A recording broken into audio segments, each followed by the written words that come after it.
भारत होकर आई हुई हूँ और उधर का आप स्कूल्स की पढ़ाइयों का निज़ाम अगर देखें ना, जितनी वहाँ की सख्ती है तो आप लोग हैरान हो जाएं। तरक्की कर रहे हैं, आईटी में बहुत आगे, हमसे बहुत आगे, क्योंकि वो आईटी के ऊपर मेहनत कर रहे हैं, उनकी गवर्नमेंट सपोर्ट कर रहे हैं, उनके लोग सपोर्ट कर रहे हैं, तो आईटी में वो बहुत आगे और ये तो बहुत अच्छा तरीका है। गया था एक दफ़ा बैक इन 90s, तो मैंने बहुत डिफरेंस देखा कि वहाँ पे जो एजुकेशन है ना जी, वो बहुत बेहतर है हमारे मुल्क से। भाई देखो ना, नरेंद्र मोदी जिसे हम यहाँ पर खड़े होकर 4 गालियां देते हैं ना और उसके खिलाफ नारे लगाते हैं, कोई फर्क पड़ा उनको?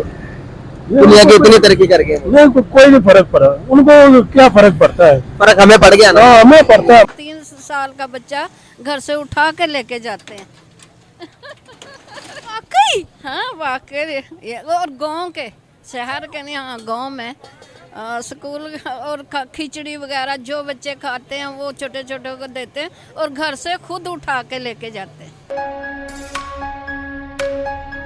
नमस्ते दोस्तों, जय हिंद, वंदे मातरम। स्वागत है आपका हमारे चैनल पर। दोस्तों, डिजिटल इंडिया की तारीफ पूरी दुनिया कर रहा है। जहां डिजिटल पेमेंट में भारत ने चीन को भी पीछे छोड़ा था, आज हर एक फील्ड में भारत आगे बढ़ता जा रहा है। वही भारत का एजुकेशन सिस्टम स्ट्रांग होने की वजह से भारतीयों को दुनिया में हर जगह पर अच्छी जॉब्स मिलती है। इसी को लेकर पाकिस्तानियों ने बताया, भारत में बच्चों को खाना मुफ्त दिया जाता है स्कूलों में, और गरीब बच्चों को मुफ्त में शिक्षा दी जाती है। वही लड़कियों के लिए 10वीं तक मुफ्त शिक्षा दी जाती। ऐसे बहुत सारे प्रोग्राम्स भारत ने आगे बढ़ाए ताकि भारत का हर एक बच्चा अच्छी शिक्षा प्राप्त कर सके। वही बात करें पाकिस्तान की, तो वह मदरसे बढ़ाने पे बात होती है, जिससे नया जिहादी तैयार होता है। और पाकिस्तान का एजुकेशन सिस्टम भी बाबा आजम का चला रहा है। वैसे आप इस बारे में क्या सोचते हैं, हमें कमेंट बॉक्स में जरूर बताना। और वीडियो पसंद आई तो प्लीज इसे लाइक सब्सक्राइब जरूर कर देना।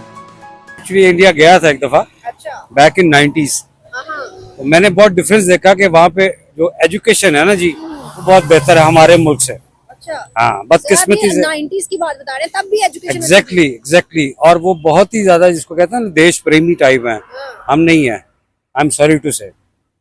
और हमें देश प्रेमी जब होंगे और हमारी जो सिस्टम है बेसिकली वो शरीयत पे चलेगा, फिर हम बहुत तरक्की करेंगे, अदरवाइज बहुत मुश्किल है। सर 90s में अगर एजुकेशन इतनी अच्छी थी तो सोचे 2023 में बहुत है। आप यकीन करें, मैं ओल्ड दिल्ली गया, वो साइकिल रिक्शे वाला, वो मुझसे इंग्लिश में बात कर रहा था। जैसे इमेजिन 1991 की बात कर रहा हूँ, तो आई वॉज वेरी सरप्राइज कि मैं कि यार इतने अच्छे लोग हैं, मतलब, और बहुत इज्जत करने वाले लोग हैं। भारत के तालीमी निज़ाम के बारे में आपका क्या ख्याल है? जैसे आपने यहाँ पर डिस्कशन की है कि स्कूल्स में ये सब होता है, अगर वहाँ के स्कूल्स का माहौल देखा जाए तो कैसा है? मैं भारत गई भी हुई हूँ, 3-4 दफ़ा गई हुई हूँ, भारत होकर आई हुई हूँ।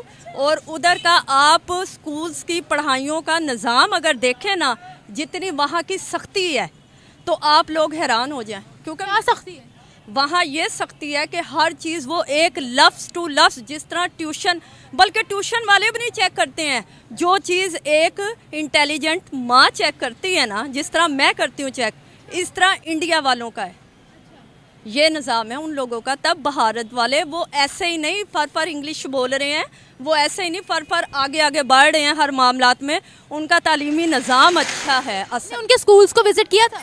हमने उनके स्कूल को विज़िट किया। हमारे वहाँ घर के वहाँ कितने, हमारे तो वहाँ फैमिलीज़ रहती हैं, हमारी फैमिलीज़ रहती हैं, शिमला वगैरह और की कई वहाँ शहर हैं, हमारे वहाँ रहते हैं। तो हमने उनकी पढ़ाइयाँ देखकर हम हैरान हुए कि ये आपके छोटे, वो देखा नहीं आपने, उनकी इंग्लिश देखी है लैंग्वेज कभी भारत की, किस तरह फर बच्चे बोलते हैं, बच्चे फर बोलते हैं। तो हमारे इधर जो हैं बच्चे, उन्हें उर्दू तक आप 8वीं 9वीं के, मैं तो हैरान होती हूँ। किताबें देखी थी उनकी? किताबें देखी हैं उनकी, इंग्लिश की उनकी बुक्स हैं बचपन से जो उन्हें लगवाई जाती हैं। उन्हें उर्दू पर इतना नहीं कब फोर्स किया जाता है जितना उन्हें इंग्लिश पर किया जाता है, ऐसे उनकी इंग्लिश नहीं है। कि क्या देखिए आपने वहाँ पर? आप लास्ट टाइम कब गई थी? हम लास्ट टाइम जो है तकरीबन मेरा ख्याल है 3-4 दौरे हुए हैं, अब मुझे लास्ट टाइम नहीं याद है, लेकिन काफ़ी पहले गई थी। हाँ जी, काफ़ी पहले गई थी। तो वहाँ पर मेरा ख्याल है तरक्की कम होगी। तब तरक्की कम थी। तब खाना स्कूल में देते थे बच्चों को, 3 साल का बच्चा घर से उठा के लेके जाते हैं। वाकई? हाँ वाकई। और गांव के, शहर के नहीं, हाँ गांव में स्कूल और खिचड़ी वगैरह जो बच्चे खाते हैं वो छोटे छोटे को देते हैं और घर से खुद उठा के लेके जाते हैं। में खुद उठा कर लेके जाते थे कि पढ़ो आकर। हाँ कर पढ़ो। हम तो यहाँ पर इससे उल्टी सुनते हैं कि वहाँ पर ऐसा कुछ है ही नहीं, गुर्बत। हम तो मेरा ख्याल है 14-15 साल हुए, ये तो नहीं गई, इसकी शादी हो गई थी, मैं और दूसरी बेटी मेरी गई थी। तालीम में वो बहुत आगे है। बहुत ज़्यादा। जो इकॉनमी है इस टाइम वो आपकी टॉप 5 में इंडिया कंसीडर हो रहा है इस टाइम पे। और पाकिस्तान का तो उसके साथ हम कंपैरिजन नहीं कर सकते। हम सिर्फ बातें कर सकते हैं कि भाई पाकिस्तान जिंदाबाद, पाकिस्तान ये, पाकिस्तान वो, लेकिन अगर रियलिटी में देखा जाए तो हम इंडिया से बहुत पीछे हैं इस मामले में। आईटी को देख लें, टेक्नोलॉजी देख लें, हम अपने ही जो सर्कमस्टांसेस में जो हमारे पॉलिटिशियंस हैं वो अलग से हमें लूट रहे हैं और अपना ही हमें पड़ा हुआ है। सर यहाँ पे टेक्नोलॉजी का कोई स्कोप ही नहीं है, लोगों को नई चीज़ों के बारे में अवेयरनेस ही नहीं है। इंडिया चांद पर पहुंच गया है, लेकिन हमारे पाकिस्तानी यही कहते हैं कि भाई नहीं, इंडिया ने तो जो है तस्वीरें नशर कर दी, झूठ मूठ का चला गया। लाइक हम किसी की भी जो काबिलियत है या किसी की भी अचीवमेंट है उसको सराहेंगे नहीं, बल्कि उसको हमेशा डिनाई करेंगे कि भाई नहीं, ऐसा नहीं हो सकता, झूठी खबर है, फेक है, ये है वो है। हालांकि दुनिया जानती है कि इंडिया साइंस एंड टेक्नोलॉजी में कितना आगे निकल गया, चांद पर पहुंच गया है, सूरज पर जाने की तैयारी कर रहा है। तो आप देख सकते हैं कि सारे मामलात किस तरफ हैं। जी बिल्कुल, देखिए ना, कोई भी इंसान है उसका जो विजन होता है ना, उसको अपना विजन क्लियर रखना चाहिए। अब इंडियंस हैं, सपोज अगर उन्होंने ये काम किया है, वो चांद पे पहुंचे हैं, तो हमें उस चीज़ को अप्रिशिएट करना चाहिए, ना कि हम उसकी टांग खींचे कि भाई नहीं तुम नहीं, सारी ड्रामेबाजी है। हम खुद नहीं वो कर सकते तो हम अगले बंदे को भी हम इस पर अप्रिशिएट नहीं करेंगे, तो ये बुरी बात है। देखिए ना, अब दूसरी तरफ अगर हम देखें तो हमारे जो हमारी गवर्नमेंट्स आती हैं हमारा वो माइंड सेट ही नहीं बना पाती, हमारी एजुकेशन इतनी नहीं है कि हम उस हमारा विजन स्ट्रॉन्ग हो सके। हमारा एक जो नॉर्मल तबका है तकरीबन 60% हमारा वो तबका है जो एक अच्छी एजुकेशन नहीं हासिल कर पा रहा। तरक्की याफ्ता हो गए हैं ये बस ये आपस में लड़ रहे हैं एक दूसरों के साथ, बस यही है। इंडिया के साथ सुलह कर लेनी चाहिए। नहीं, सुलह नहीं करनी चाहिए।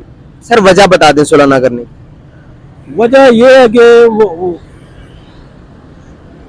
उनके साथ, क्योंकि हम उनके साथ सुलह नहीं कर सकते हैं। सर वजह पूछिए मैंने, बगैर किसी वजह के हमने देखे हमारे दिमाग में क्या चीजें भरी गई है, बगैर किसी वजह के हम नफरत कर रहे हैं। कोई वजह ही नहीं है, बताइए नफरत क्यों कर रहे हैं? हम सुलह क्यों नहीं कर सकते? हम ये असल में वो जब इधर आते हैं हम उनको इज्जत देते हैं, लेकिन हम बस इज्जत की निगाह तक ही उनको रखा हुआ है बस। तो फिर इसमें गलत बात क्या है? आप उन्होंने आते हैं तो इज्जत देते हैं, तो कोई भी दे देगा। तो अब बताए ना, अब उन्हें नफरत क्यों है? अब मुझे इसका सवाल का जवाब लेके मैं आज छोड़ूंगा, क्योंकि ये मैं जिससे भी पूछता हूँ वो कहते हैं कि भाई पूरी दुनिया यस इंडिया नो। क्यों? अगर हम उन्हें नो कहते तो नुकसान किसका, हमारा या उनका? हमारा ही नुकसान है भैया, हमारा है ना। हाँ जी, हमें कैलकुलेशन भी आती है, फिर भी हमारे दिमाग के अंदर ऐसी क्या चीजें हैं जो नफरत है, जो इंडिया के खिलाफ जा ही नहीं रही। हमारा हमसाया है ना वो। हाँ जी, हमसाया के साथ खराब करके, हमसाया के साथ दुश्मनी करके कहाँ तक जाएंगे? थोड़ा इधर हो जाए, कहाँ तक चल सकते हैं दुश्मनी करके? तरक्की नहीं कर सकते हम किसी के, अगर उनके साथ मिलके तरक्की कर सकते हैं।